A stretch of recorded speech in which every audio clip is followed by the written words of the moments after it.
Let's see. Yep, looks like we're live right now. Live, live. All right. So, first off, I want to say what's going on, everybody. I'm Miami, director of content for Joey Sturgis Tones. And today we have Ivan Fiallos with us. What's up? How you guys doing? And we're going to be talking about a few things.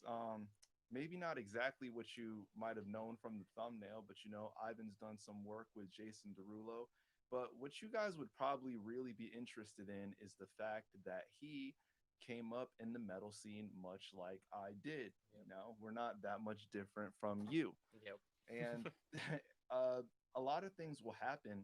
I'm gonna wait a little minute and wait for some people to come in and realize what's going on right now. But yeah, let's see. Just give it a minute. We're here with you guys. We're here. If there's anything you guys specifically wanna talk about too, I'll be talking to you guys in the chat and answer you guys as quickly as possible, especially if you have any questions. Um, let's see. Posting. You know what? Actually, you know what? We'll let people catch up. Yeah, it's cool, Yeah, man. yeah. We'll wait. Hold on one sec. One. All right, dope. So first off, let's give it up for CT. Connecticut, what Yeah. up? You know, Hell yeah, man. shout out for some Connecticut natives that actually were able to get out of. I love Connecticut. You love Connecticut?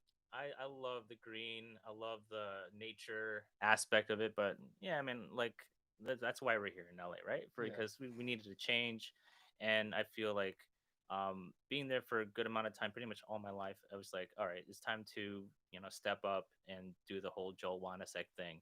Uh, no small time. Yeah. That's just like, Hey. that's the mentality I had. So the right time at the right place. Like I felt like, all right, this is my moment. I got to get out of here. And I see a lot of my peers, like my homies that are doing great right now. Like they all fled to LA, and then within what, a year or two, and they're starting to really pick up with their careers. It's like, dude, this is amazing. Like that's inspiring. Like For sure. we can get into that a little bit more with my homies that we can always tap Yeah, into yeah, that. yeah. So it's awesome. We got time today. We got time. So let me see one sec. Make sure everybody. Let's see. Everyone hears me good. Okay.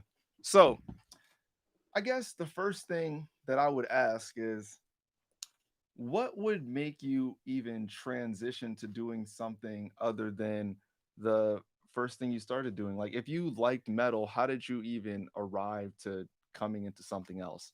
Well, first of all, when I came here in LA, around the February 2017, I had the mindset of, all right, I'm going to take whatever I can, and I had to be smart about it too, because like if you think about it, going from the East Coast to the West Coast, there's a different market, and it's like, all right, LA is pumping out like some of the, like, it is the pop scene, in general, like overall. Facts. So, I came in with the mentalities like, oh yeah, I want to get into more rock and metal productions. I started interning at NRG, did that for a short while, and Oh then wait, let's stop. Let's stop and yeah, talk about that for a yeah, minute. yeah, So, what was it like working at NRG? Like, one of the most renowned yeah, studios in the world. cutthroat. Yeah, people dream Yeah, of even seeing the inside of this place. They yeah, open up a Waves plugin or something, and they see a Reverb Studio A or yep, Studio B, and it's like wow, NRG. You open up Steven Slate drums, you hear. You have options. You could pick the room sound from NRG or yep. from somewhere else. So what was that like for you? It was like pinch me moment the whole time. Like, long story short, I literally had zero education, had no credentials. I had whatever. Literally transitioned from the East Coast to the West Coast with just my equipment, my car, packed a little bit of like a basket of clothes, and that's all I knew was just like, all right, I'm just gonna go to NRG. I loved Energy and like what they did. Like their track record was amazing. I had zero. I had nothing to show for it. But I went in there and I was confident about it. I called them, sent emails, and at the time, Jillian, the manager, saw what I was like capable of. And was like, all right, so like saw that my I was persistent of what I wanted to get. Like I wanted to be a part of that and just be an asset for that, that studio in general. And I went in and interviewed with them without any credentials, no schooling or anything. It's like, hey, I want to be a part of this. Like I did not drive 3,000 miles for nothing. And they took me in, and so it was amazing. And that experience in general, like, was amazing because all the gear and like all the plaques that you see, the Lincoln Park plaques was like 14 times platinum or something like that. It was Yeah. crazy. And then those are the records I was like grew up with. And I was like, wow, this is so crazy. The Corn records, like everything. Like that was just like a very inspiring thing. And then at the same time, you gotta bust your ass. You gotta literally like just take direction and yeah, and just try to be humble and then work hard, like any other like internship. I started as an intern right there, and it was short lived, but I transitioned to the Derulo uh, internship afterwards. So it's just like, okay, that helped me like open that door. So, but we can get into that more. But as far as that, like, energy was very inspiring, and it was a humbling experience overall. Like, it's great. It's awesome. Yeah, I mean, I'd say that's some inspiration for people out there that literally don't know where their future might be in music, or sometimes you just have to. The person that sometimes gets the job is the person that shows up. That's it. So yeah, like I'm gonna go into a quick brief little thing. But when I first was looking for an internship, I was talking to Kyle Black, Paramore, Newfound Glory, Yeah. State Champs, all that good stuff. Yep. And when I had first talked to him through, I think Al Levy actually Mm. was, he kind of segued and hooked it up for me. But when I talked to him, I was like, hey, like I want to come by this day or something like that. And then he's like, all right, come by this day. And he gave me the address. So I show up and I call him the day before that and I'm like, yo, like I'm on my way or I'm gonna come the next day. He doesn't respond. It just shows seen on my thing. So Yep. I'm like, oh man, here we go. Yep. But he already gave me the address though. Yeah.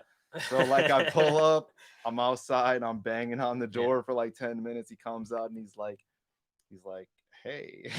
I'm like, you said if I didn't show up today, I wouldn't have a chance.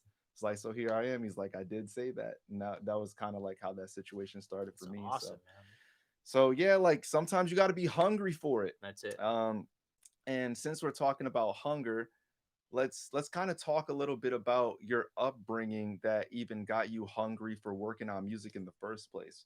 Funny story, the first song I was ever on, this guy Yep. recorded. Yep. Walk a Mile True in Her story. Skin, Yep. Fight to Fight to Win. win, man. Yeah, dude, throwback stuff. So Yep. Ivan was in Signal the Escape and Hooker in the Morgue at the Yep. time, and I had heard that Grindcore stuff. and post-hardcore emo, pop rock, the whole deal. Like that was the scene there too. Like it was more of a like Connecticut was more of a heavier scene. I mean, it was the home state of hometown heroes, Hatebreed, and like and some other like Hot Rod Circuit was there. Like was come from New Haven, but they're originally from Alabama. But you know, but as far as that, yeah, like it's it's a trip, man. Like that scene was amazing. Like it had the best times too. Like so, yeah, it's great.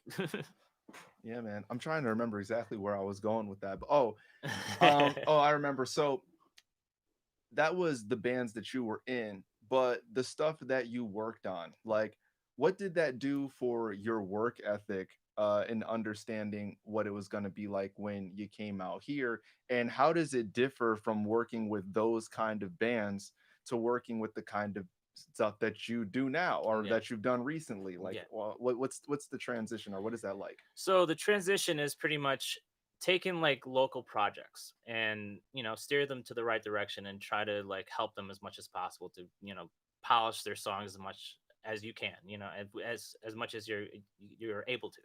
So in this world is transitioning from that to the pop world, you're at service to them completely. They like from like 80 to 90% of them, they know what they want.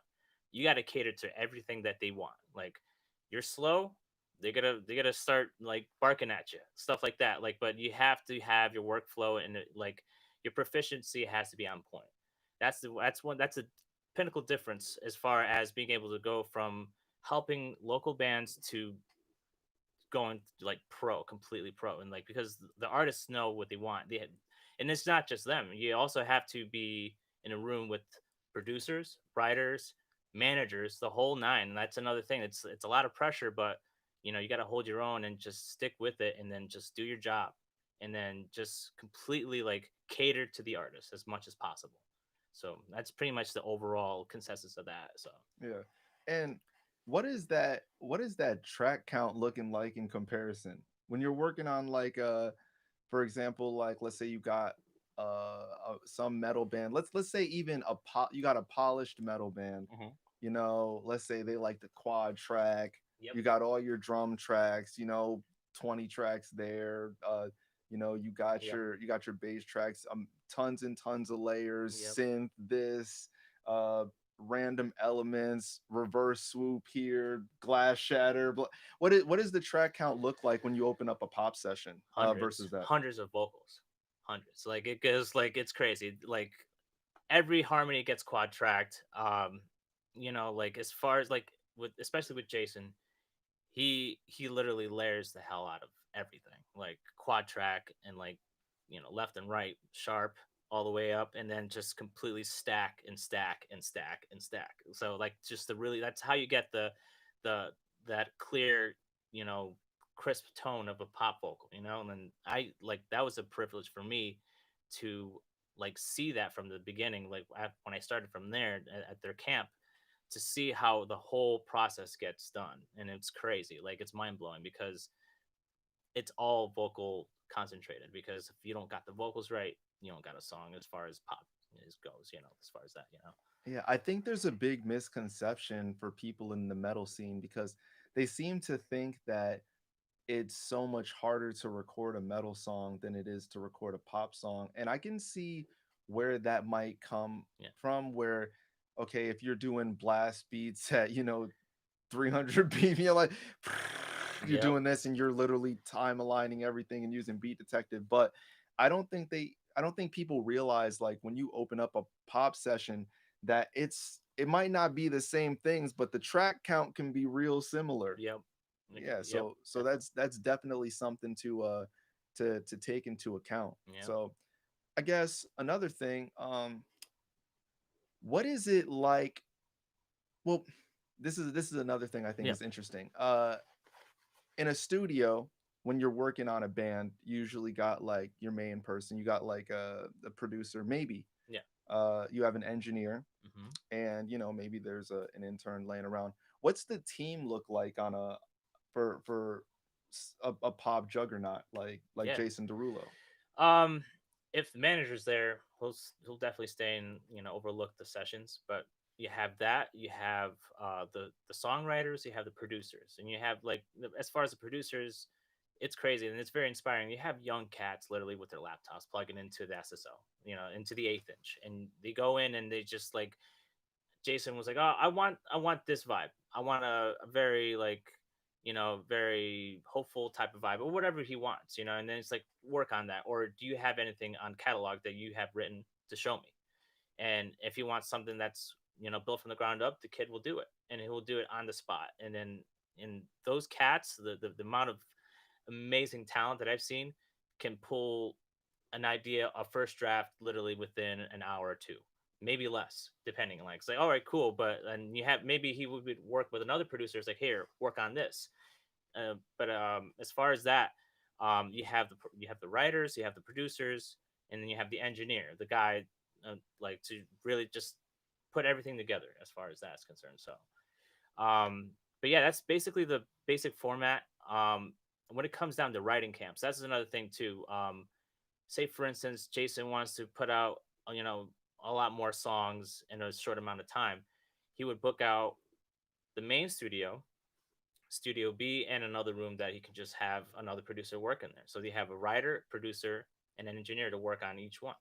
So with that, like it's really cool. You can go from studio A to studio B to check out, like just check in with the guys and see how that is going. It's like, oh, this is cool. Yeah, I fuck with this. Like, all right, cool. Go to studio B. Not digging it. See if you can try something else. he knows what he wants, and he can direct anybody. It's like, oh, that's not my vibe or something like that. It's just really he delegates everything, and just he's like, all right, if he vibes with it, he spends some time with that studio for a minute, comes back to check on the other guys. That's how it is usually when it comes down to like writing camps. So yeah, it's pretty crazy, and like it's all like a team effort, and like overall, so it's crazy. Okay, really interesting. Yeah, I'd say, let's see. Oh, shout out! How's it going, Florian from Barcelona? Florian, I know you, man. How you doing? Yeah. Shout out to Barcelona. Barcelona, man. And I'm curious about this. I mean, the way you're making it sound is as if like Jason might as well be a manager. Yeah, I mean he might as well be, but at the same time, like to be able to get to output those songs that he's been putting out, like it's all a team effort. Like he literally has the most talented people at in his fingertips, and it's an amazing thing to have, and like it's a luxury, and being able to work with the top writers and producers and engineers, that's definitely that helps the success. Like he worked his way up from pretty much from nothing to that, and it's a very inspiring thing. He's one of the most hardest workers. I learned a lot from that dude, and it's great. It was a privilege and honor. So Okay. yeah.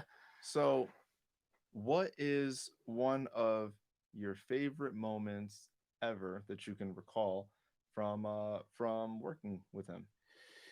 Favorite moments. There's so many, but as far as that, like I got the opportunity to go on tour with him on 2018 for his European and UK tour, and that's another thing too that really like just opened my mind to certain things too, because he has written and recorded a bunch of songs on the road that made it to the top 40 with just an Apollo and a U-87.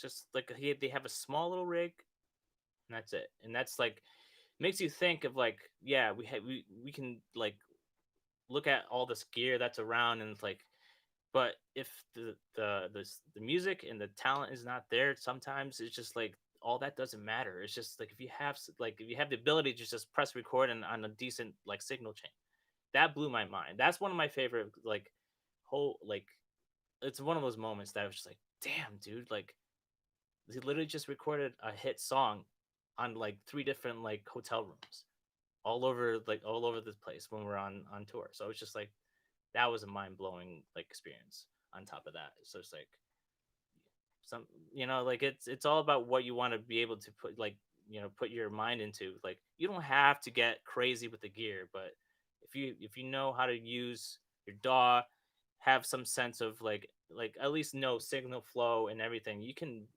make a hit song in your laptop and take it anywhere. That's pretty Yeah, much what it is. So Billie Eilish, what up? exactly, Phineas, what up? Yeah, for real. Yeah, man. So, let's see. Another point that I want to talk about here. Let's see.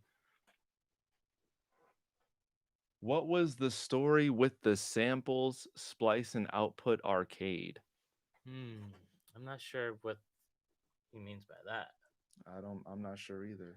I mean, as far as that, I know like a lot of producers uses that. Like when they come in with their laptops, and they would pull all the stops and just throw whatever, and it's like, oh, here, just make a loop, and then if Jason likes it, that's that's what it is. Hey, it's about to be a bop. Yeah, it's a bop. If it's a bop, it doesn't matter. Like no matter what, like ways of making the song sound great, just do it. Like and it works for some producers that really just like, all right, I'm just gonna throw this sample here and make a like 8 bar loop or whatever, 16 bar loop or whatever, and then just stack stuff on top. And I've seen the dudes do it. Like I was in the sidelines looking at these dudes working, and they just dropping stuff, and if oh, that sounds good, all right, take the headphones off and put it on the loudspeaks, and then it's like, all right, cool, that's great. Some people ended up like like if he likes it, then that's cool. If he doesn't, like, all right, try something else. He wouldn't like he's a very very humble dude.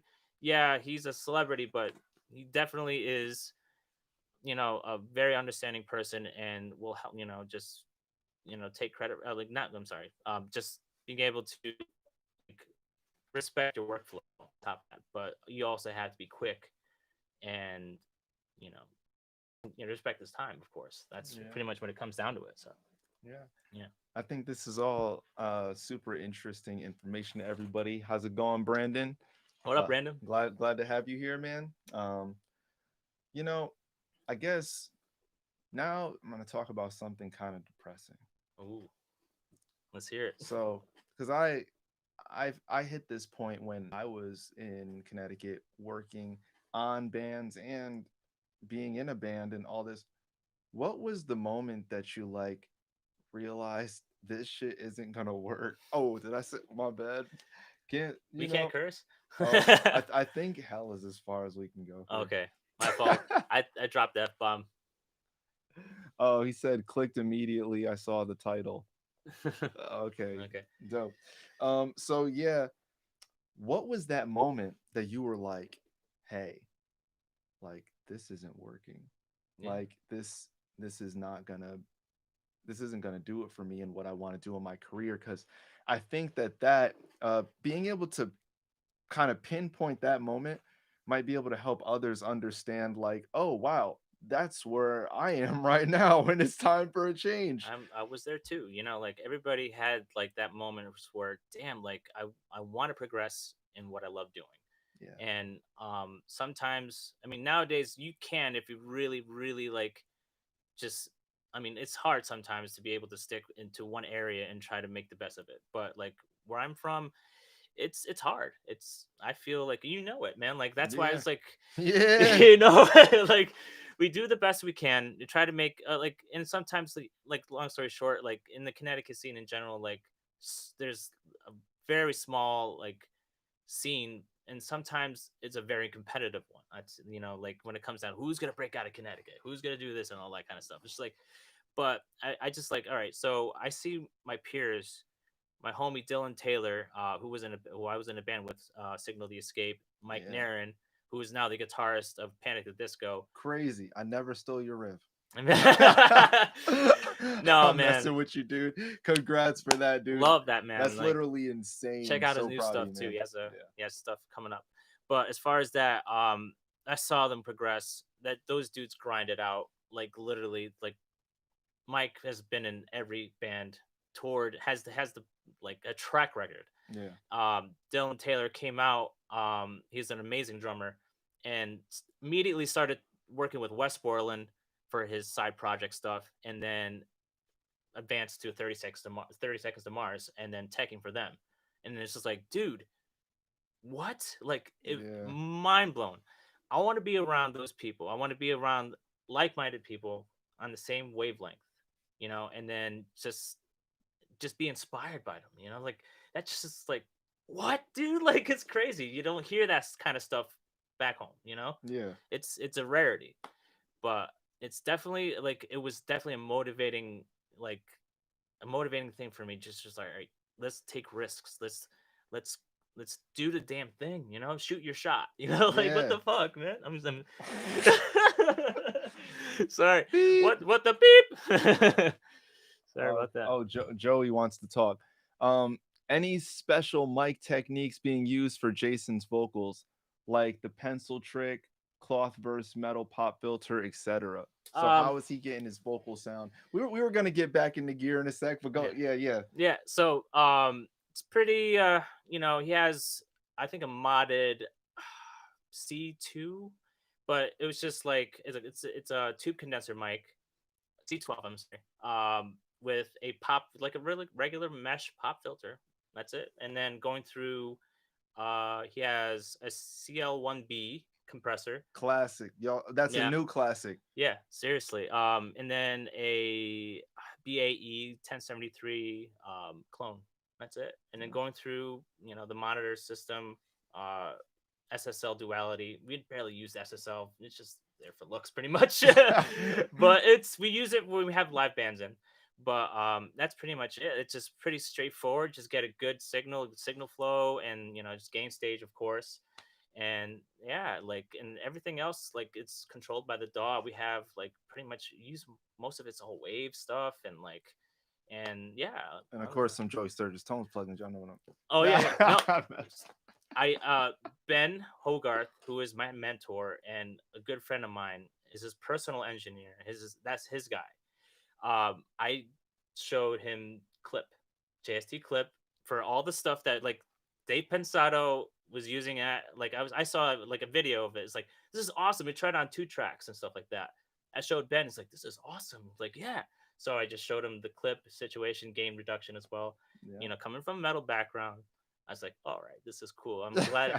And he's really the thing too because that dude has showed me everything I know, and he is the most humble dude. He literally has zero ego. He will like hey man, like how can I get like do you know anything about this or that? Like, you know, he doesn't know everything, but he knows like proficiency of like especially when we work with directly with Pro Tools because of the industry standard out here. Yeah.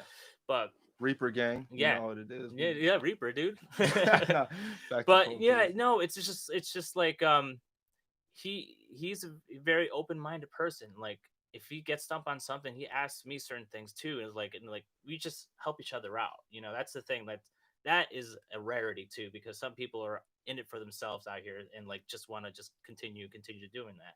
That dude is literally work with everybody in the industry, like everybody, and yeah, no, he's an amazing person. Like I'm in his debt because he is the dude. So showed him a couple of things about that. It's like, yo, this plugin's awesome, JST Clip, and loves it, and they use it for most of the 2 tracks. So, you know, especially if like, say a producer already has a song already written out, and just throw in a 2 track in there if it needs a little sauce, just to really just hit those drums a little harder. Yeah. And there you go. That's great to know, Yeah, man. I yeah, mean, it's always great when anybody's yeah, out there using our stuff. yeah, dude. Yeah, like, and I'm just trying to think now. Oh, one sec. Yeah, people coming in the building. You know how it is. Yep, Um, Something that I want to know yep. for somebody that is afraid to just someone's afraid to just say, "Hey, I'm gonna hop in my car. I'm gonna move across country." What is the next best step for that person to try and advance themselves where they are at home if they wanted to get into the pop world? Do your due diligence. Get a head start. If you want to make that move, just dude. Here's one thing that Jason has told me, and is like, and it's definitely stuck with me ever since then. It's like you have no excuse. If you want to learn something, you can just look it up on YouTube. He's like, you can't like. There's no I can't. You go out there. All the tools are right in front of you, man. Like I grew up, in a time where like internet was starting to really like flourish, and we didn't have all the tools. And then now, like I wish we had the tools now 10 years ago. Like Yeah. we have the privilege of being able to have the nail the mixes, the like all the mix with the masters, everything else on top of that. There's so much stuff that you can learn. Like I'm learning about like scoring stuff with like from like just all the stuff that you can think of, because I also do sync stuff as well. That's it's amazing. Like I'm a very creative person, but I also love to the engineering like world too. But there's so much stuff out there for you to look at, and then just at least getting your workflow down quick and efficiently. If you want to get hired, you have to be fast. You have to be on your toes and then solve problems right away. That's one of the biggest things too. If you're a really good problem solver in general, and then be fast at the same time, you're gonna get hired. But at the same time, if you want to make that transition from the East Coast to the West Coast, take some balls, man. Let me tell you. But yeah, it's just you gotta do it. You gotta not worry about the what ifs. You gotta take chances and like not live in regret. You know, you Man, know, I'm sure you had this same moment, but do you remember packing your car when when you were getting ready to go hung over. and trying to fit everything? You're like Yeah, sticking things in pockets of things, and like you're like, "Oh, is this more important than this?" Like that was yeah, a really crazy moment for me because it made me realize the things that were like the most important in my life and yeah. like what I needed. Like what were some of the contents in your car? when you were like, all right, I'm going across country. Okay. So the contents in my little 2010 Subaru Impreza, I packed the hell out of that thing, man. I had my computers, my full size keyboard, my monitors, my rack mount stuff, my interfaces, all that. Like literally was packed to the brim, and I like that was the most important stuff to me, really, like, because music is everything to me. And the like the least the smallest thing is besides that was like a little hamper of clothes. I didn't really bring anything else other than that. I mean, all the important stuff, yeah, like documents and birth certificates, and whatnot, obviously is going to be in a very safe spot. But as far as that, um, yeah, the whole car was literally packed to the absolute brim. And yeah, man, it's just like to me, like I put in the most important stuff to me, like the gear, my personal stuff, the small personal stuff, and then just with the intention of being able to go out and look for opportunity to be able to excel in what I love to do. Yeah. Yeah. So you probably have the same experience too, right? Like, Yeah, man. It was a very similar thing for yeah, me. And but hey, and at the end of the day, we made it, right? yeah, man. I mean, I'm very happy that like if you take the risks, if you were to just all right, cool, like I want to like get better at something and just go the extra mile. You just got to keep pushing forward and just believe in yourself, man. That's one of the thing is like self doubt will be a dream killer. That's huge, like, and I did a lot of self help and soul searching before I made the move. Like literally a year before I decided to go. So I set a date and I just kept like I stuck to that.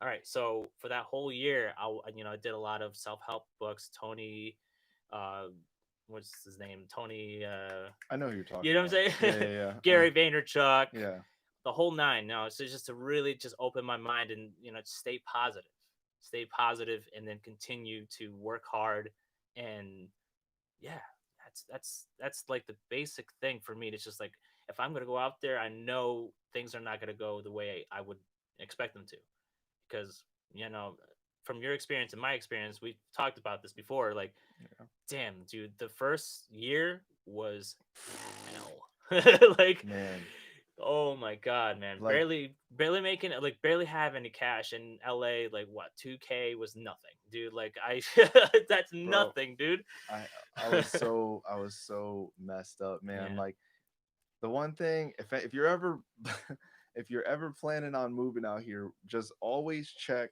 that wherever you're going, that you can see like the deed to the place that you're going. yeah, Make sure you can find out all this information. But it's crazy because if you ask people for it, like they'll be like, "Oh, like what is wrong with you? Like what are you asking all these questions for?" But I definitely got robbed when I came out here for a court case that later on like I got a restitution for, but I lost $3,000 in a day, yeah, man. like 3 grand just from putting a deposit down and a security on somebody that was getting evicted from their own place. So like that's one thing about Los Angeles, it will spit you, like it'll chew you up and it'll spit you out. Hold on Yep, 1 second. Just that's the truth. yeah. Yep. Um so one other thing I want to talk about, hold on. Hmm. Yeah. So what is the editing like? Because Ooh, let's get back to this. Like, what is the editing like? We use an auto tune. we use the auto tune, we use the Melodyne, like, but as far as that, like, we barely use Melodyne. But say if we have a live show that has been recorded. Give you an example. Jason did a Disney like live show, whatnot, Yeah, and sometimes you need a little tightening up. You would use the Melodyne, and then his sound is the auto tune. yeah, Like, but the dude sings amazing. Like you can barely tell he's using it, but yeah. just to tighten things up and give you that like you know Same thing that with Chris sound. Brown and Yeah, like of all course, of like course. you know. So the editing on top of that, the process of it when you're engineering a song is gonna like there are instances where it gets done on the fly. Like it gets done while he was tracking, or he can do it like if he's really into like say if he has a song that's already like worked on and like all right, all right, so we can just touch this section up. This verse needs a little work. So yeah, I mean most of this like all right. So let me put it this way: all right, let's work on this verse, and then we just stack a lot of stuff on top of that. We use vocal line to get the stacks really like tighten up with the lead vocal and all that kind of stuff. Fades are very important. Like make sure that there isn't any kind of like dead space as much as possible. Just clear that up. Uh, when you're tracking them, throw it in like an edit track or like a regular audio track, and have like there's a template, like there's a whole like system, everything is placed where they need to be.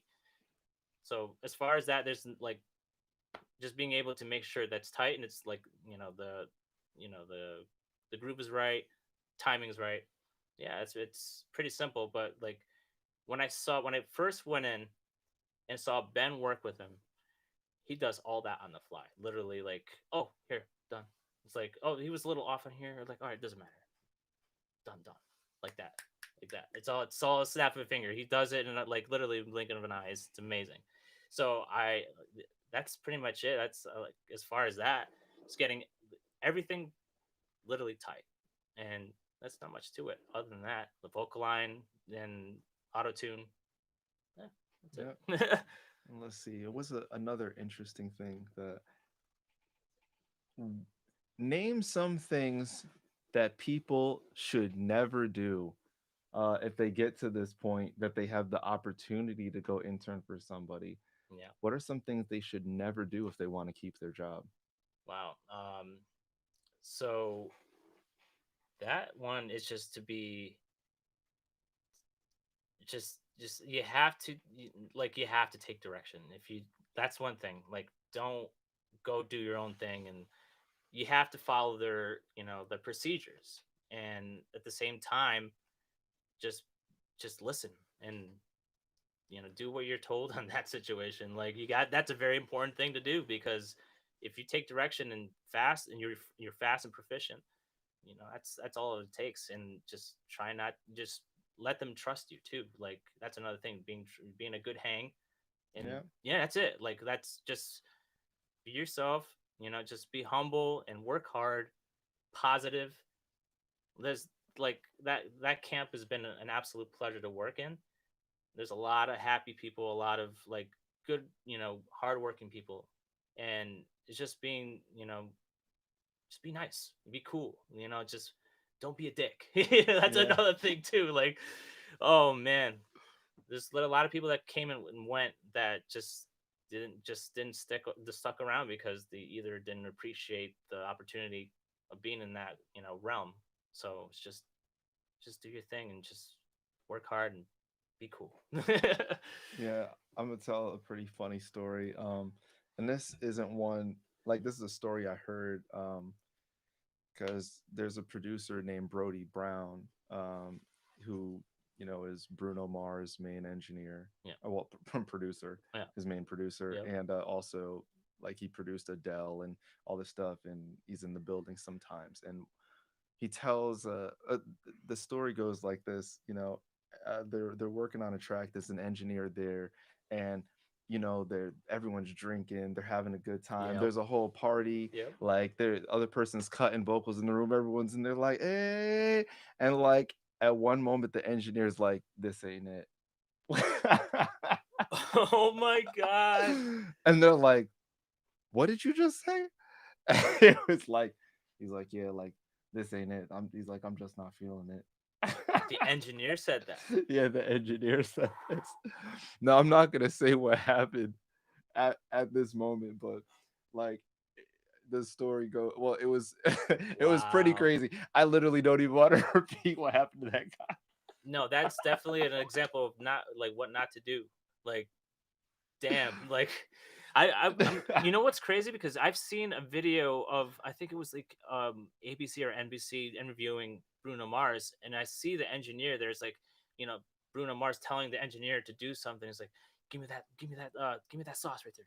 Do it up, and then you see the dude's face, and it's just like he did not want to be in that like the whole session. He was like either like you can tell the dude does not want to be in that room. And Yeah, that's an example of what if you want to be in this career path, you got to get that.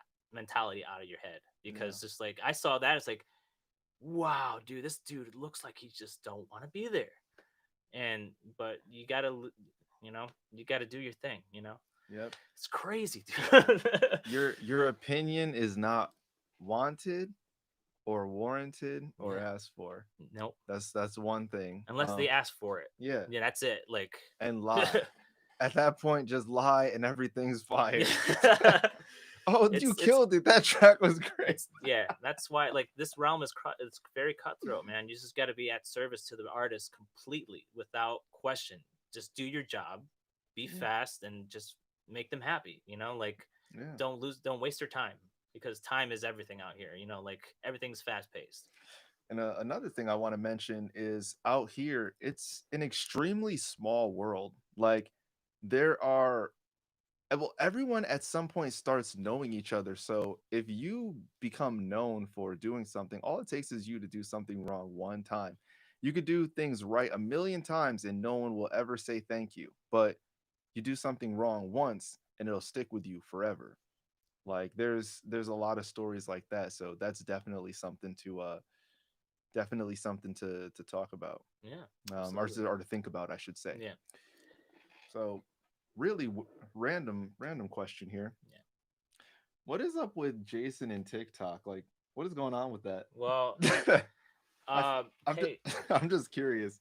you wanted to boost his career, and like, and I could tell you, like, uh, I love Dave. He's his video guy, and the guy who follows, like, does all of his social stuff. He is an amazing content creator for him. He literally is like his right hand man when it comes down to, uh like social media and everything else on top of that. So he wanted to take his career path to the next level. So it's like, why not? That's an opportunity to be able to, you know, up the ante on a couple of things. So with him and Dave, they literally like killed it and just made content literally every day, pumping stuff out, and like that helped his career on top of that, and that's why Savage Love is number one for a while, right? Like, that's crazy. Hey. So, hey man, you got to be hungry if you want to always level up, and he wanted to level up, and that's what he got. So I respect that. I respect anybody who wants to level up in general. So, Hey, I mean, he's conquered one market and now yeah, he's conquering another one. I didn't realize just how popular he was on there. Like, it's I went and crazy. looked. Let's see. Okay. Yeah. Yeah. Shout out to everyone in the comments, CT203. CT203. Well, we'll give some love to the Yep. 8602. I was out there in the Legion halls. Yeah. That's something to talk about, man. That the C, let's talk about a few of these spots, the throwback spots. Point Beach Yeah. Clubhouse. Point Beach Clubhouse was the vibe, man. Yeah. Oh my god, sweaty and like, dude, zero air conditioning. You just go in there, everybody with pit, blood, sweat, and the whole deal, dude. Yeah, dude. Oh my That was god. crazy. Who said Brass City? Brass Waterbury. Yeah, yeah, Oh yeah. boy, I got Dirty homies out there. water. Sorry if Yeah. you're from Waterbury, but the second you go over that little spot, like, it just starts smelling like dirty water. Like, Yeah. but no, I have fam out there. Yeah. Shout out to Waterbury. Homies there, of course. The people in Torrance too. There was a lot of people out there that let's see, what was another spot? The Naughty American Legion. Yep, that's a classic. Yeah. The Space, man. Oh yeah, the space. Yeah, Steve Rogers is my man, dude. Like, he's the dude. He Respect to him. He doesn't run that place anymore. I think Manic Productions does now. Okay. Yeah. But yeah, dude, that was a place for kids to go out and just, like, get out of their bedrooms and just enjoy live music. That's one of the, like, I respect that dude for what he's done. So, like, he's always helped me out with, like, shows and stuff like that. It's like very, very accommodating. Like those venues. I mean, like, on top of that, like, those grassroots venues, and then you have Toads, of Oh course. yeah, of course. And yeah, Webster. Webster Theater. Yeah. Yeah, yeah. Yep. All those places were always great. Yep. And one thing about Connecticut is, like, the scene basically was just always fighting itself. Yeah. And besides that, like, venues were just closing due to violence like every 2 weeks. Like, Yeah, man. the shows were crazy. There was like there'd be these people showing, then the CT Brotherhoods over here, then FSU, then like you just literally didn't even know. Like, if you went to a show, your head was on a You have swivel. to Like, watch out, man. You have you know, I like it's crazy to the point where like touring bands that come in Connecticut is like, yo, see, I heard CT people are crazy. Let's see what you got. I'm like, oh my god, dude, yeah, it's crazy. But yeah, man, very, very, very like very grateful to come up from there. Like it was just great times, man. Like just like the energy and like it was just fun, dude. it was a real good time, dude. Like, Yeah. let me see. I'm trying to think of what were some of those the throwbacks, because we had the heavy bands. There was like Raised by Falcons, Margot, Yeah. Hooker in the more Forever is written. forever. Ooh, Forever It Is Written. Margot too. Yeah, Margot Was was the Dead vibe. Girls? Was Dead Dead Girl? Yeah, Girls. Dead Girls. Yeah. Dead Girls. Yeah, man. Grindcore, man. Deathcore, like hardcore. Yeah, that That was was the vibe, man. it was great. It was dangerous. It was fun. Let's see. Yeah, yeah, man. It was, and sometimes I kind of I kind of miss all that energy that Yeah, was there. dude. There was a lot of energy, but Yeah. I think a lot of it was negative Yeah. energy. Like, it's like I Yeah. miss the energy, but Yeah. that was like the rough part about it. Yeah.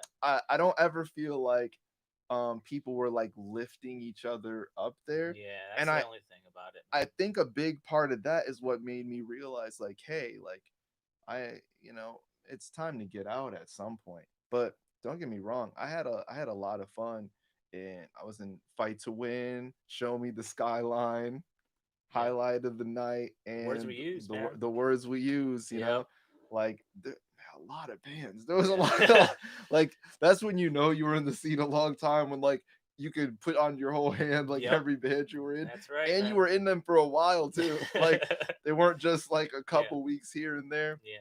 So yeah, man, I want to say it's totally great that, like, when you first well, when I first knew that you came out here, and I knew what you were doing, and when I saw you at the current show Yeah. or whatever, like, I was like, man, like, I'm so happy to know that just other people came out here and they just were able to take it one step further, Yeah, man. because you can tell it's like we said before, we were talking about this. I think it's like one person from every band that was there went on to go do something Yeah, exactly. that was there, or more, We you know. we don't belong there. I mean, like we wanted to go and like it. I mean, we needed to grow from there.